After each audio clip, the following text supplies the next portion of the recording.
Bonjour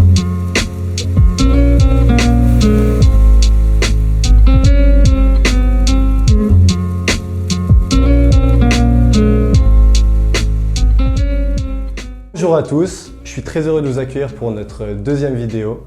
Maintenant que nous avons posé les fondamentaux du concept de durabilité, nous allons pouvoir lier cette thématique à d'autres industries.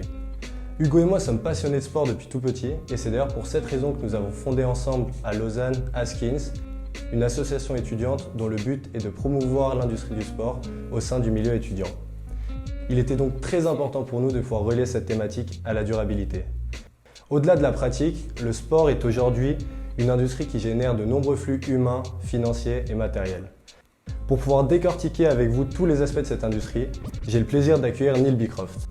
Bonjour Neil. Bonjour Tom. Bien et toi? Super. Merci beaucoup d'être avec nous aujourd'hui. Pour te présenter un peu à nos auditeurs, alors tu as fait ton bachelor et ton master en sciences du sport à Neuchâtel, de 2005 à 2010. Ensuite, de 2014 à 2016, tu as été Sustainability Manager à l'UEFA. En 2017, tu as été fondateur de Pura Worka, qui offre l'accès à des espaces de coworking dans des régions idylliques du globe, ce qui permet d'allier loisirs et travail, et encourage la révolution digitale et le passage à un modèle économique durable. En 2017, tu as aussi été cofondateur de l'ONG Sport and Sustainability International. Et enfin, depuis 2021, tu es cofondateur de The Shift, qui offre une innovation systémique aux entreprises et permet d'intégrer un changement positif. C'est bon? Ouais, disons que c'est une passion. Donc, ça m'aide à travailler dans le changement et puis d'être à vos côtés aujourd'hui pour partager 2-3 retours d'expérience. Super, et ça nous fait super plaisir. Et on pourrait commencer en te demandant pourquoi ou comment contribue l'industrie du sport à un monde plus durable aujourd'hui. Alors c'est vrai que le sport en fait représente une plateforme où toute l'industrie se rencontre. Au-delà de l'industrie, comme tu disais en introduction, il y a énormément de flux.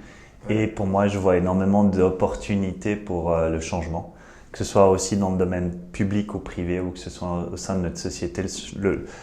Le sport est une plateforme de changement. Exactement. Merci beaucoup pour cette introduction. Quels sont pour toi les aspects de l'industrie du sport les moins durables et qu'est-ce qui est fait en ce moment pour réduire cet impact? Alors, si on regarde l'ensemble des bilans carbone qui sont réalisés sur les événements, c'est vrai que les plus grands impacts sont liés aux infrastructures. Donc, comment est-ce que le sport peut utiliser des infrastructures existantes ou rénover et utiliser des structures temporaires qui permettent déjà de réduire la construction de nouvelles infrastructures. Et c'est dans cette démarche que le CIO a fait cette nouvelle norme au sein de l'agenda 2020 pour déjà réduire les constructions, utiliser l'existant. Et puis maintenant, on va au-delà, on regarde les autres impacts, donc le transport par exemple, des spectateurs, spectatrices, des athlètes, etc. Et réfléchit afin de réduire l'impact du transport. Et puis c'est après qu'on va regarder chaque impact, du plus grand au plus petit, essayer de mettre en place des priorités, des mesures correctives et aussi réfléchir sur l'impact sociétal et l'héritage des événements. Quelle est aujourd'hui l'importance et le poids de ces comités durables sur des événements majeurs comme ça?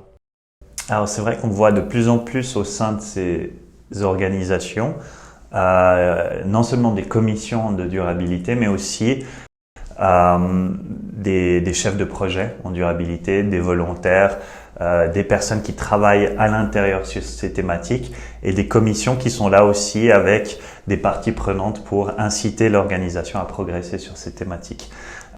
Donc, d'avoir des gens qui travaillent soit à l'interne ou à l'externe sur ces thématiques sont clés. La prochaine étape, c'est en fait d'avoir ce qu'on appelle des champions, des référents et référentes championnes également au sein de chaque projet pour assurer une transversalité.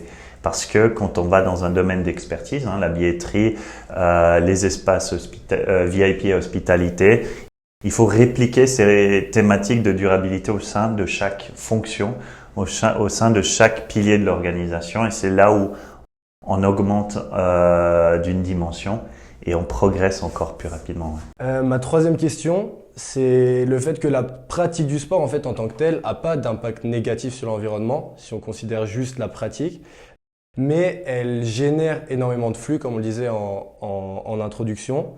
Et est-ce que justement le fait qu'elle ait un énorme impact sur notre société, sur notre manière de consommer, pourrait être utilisé pour évoluer et pour encourager notre transition écologique? C'est vrai que souvent le sport est associé à des résultats, la recherche de performance et la compétition. Si on pouvait répliquer ces mêmes pratiques dans une logique d'accélération, de transition en matière de durabilité, on pourrait peut-être accélérer un changement et c'est là où peut-être le sport peut faire ce tournant et ce virage et inciter à une accélération de la durabilité. Si on met cette même logique de résultat, de performance et aussi d'endurance dans la durabilité, on peut peut-être contribuer à avoir une industrie qui pousse la thématique. Actuellement, on a été en retard sur le sujet, mais on est en train de rattraper ce retard et puis j'espère un jour qu'on pourra être avant-gardiste et puis même leader dans ce secteur. Ouais. Et ouais, donc justement, utiliser vraiment les valeurs sportives. Et est-ce que tu penses qu'on pourrait aussi utiliser les icônes du sport? Par exemple, moi, je suis beaucoup concerné par le foot.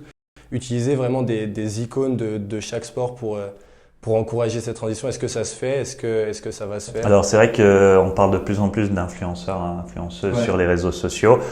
C'est peut-être pas toujours utilisé pour des valeurs ou des principes ou pour des bonnes causes. Maintenant, le challenge, c'est que ces influenceurs ou influenceuses doivent aussi montrer une exemplarité. Et c'est difficile dans le domaine du sport parce que les sportifs sont amenés à énormément se déplacer. Par contre, si déjà il y a une volonté de progression et un partage de bonnes pratiques, un engagement réel et concret, c'est vrai que là, ça peut inciter énormément de gens à suivre et à vouloir aussi s'engager de la même façon.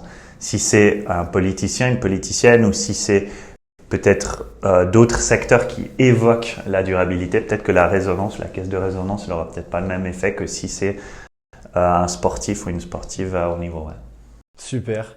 Et justement, toujours dans cette envie d'accompagner une transition écologique, il y a plusieurs partenariats qui ont été faits entre les fédérations et d'autres organisations. Par exemple, on a eu l'UEFA et l'UNICEF. Est-ce que ça constitue aussi un levier très fort pour la durabilité? C'est vrai qu'énormément de partenariats sont faits avec des ONG, aussi avec ces instances internationales, ces grandes organisations internationales. C'est un premier pas assez fort et c'est là où les deux peuvent agir ensemble. L'UNICEF, par exemple, a amené son expertise, a amené aussi ses problèmes et ses thématiques sur la jeunesse et l'UEFA a amené aussi ce boost sur le football et puis sur le sport et la pratique sportive et ce que ça peut faire pour la jeunesse. Et donc, les deux peuvent gagner de par ces partenariats.